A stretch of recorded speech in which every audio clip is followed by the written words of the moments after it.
Hartlik goeiemôre liewe vriende in ons Here Jesus Christus. Baie welkom by ons oggendoordenkings van Uit die Woord Digitaal. Mag die Here vanmôre ons harte open vir sy woord en in ons lewens werk deur sy Heilige Gees wanneer ons saam luister na sy woord. Ek is Dominee Adrian Swart. Dankie dat jy vanmôre by ons inskakel. Ons lees vanmôre Jeremia 6 vers 16. So sê die Here, staan by die kruispaaie en kyk, en vra na die ou paaie. Vra watter pad die beste is om te loop, en dan sal julle rus vind. So in die begin van 'n nuwe jaar, liewe vriende, moet 'n mens ook jou pad reg kies.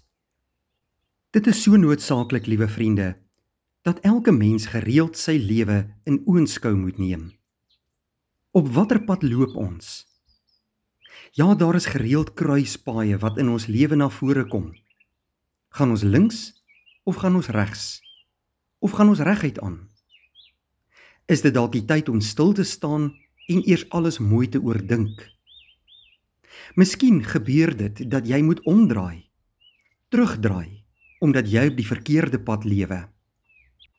Die Here sê aan sy volk in Jeremia 6, vra na die ou paaie. Waarom moet hulle die ou paaie kies? Want so baie mense het al op afdraaipaaie gelewe, maar kom weer terug tot by die regte pad wat God hulle aanwys. Na daardie mense se getuienis moet ons kyk. Ons moet luister na dit wat hulle getuig oor God en sy woord. As ek en jy die ou paaie kies, die regte paaie wat God aanwys, dan sal ons rus en vrede vind. Jesus Christus het na hierdie wêreld toe gekom om vir ons die regte pad aan te wys, hoe ons gered kan word en hoe ons in die hemel kan kom. Ek en jy moet luister na sy stem. Die regte pad is die pad wat Jesus Christus bewandel het. Hy het vir ons 'n voorbeeld kom stel. Hy het vir ons kom leer wat God se wil is.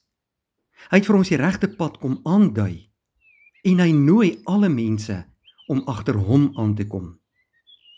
As ek en jy in Jesus se voetspore navolg, kan ons nooit 'n fout maak nie. Kom ons gaan vandag in hierdie nuwe dag in en ons gaan ondersoek ons eie lewe. Op watter pad lewe ek? Op watter pad wil die Here hê moet ek lewe?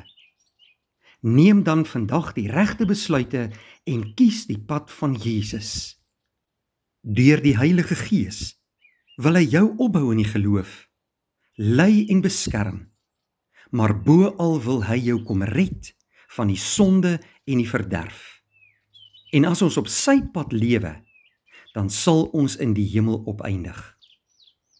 Mag hierdie dag vir jou baie geseënd wees, en my bede is dat die Here deur sy woord en gees vir jou so sal lei, dat jy die regte pad sal kies, en vir Jesus in die oog sal hou. Kom ons bid saam.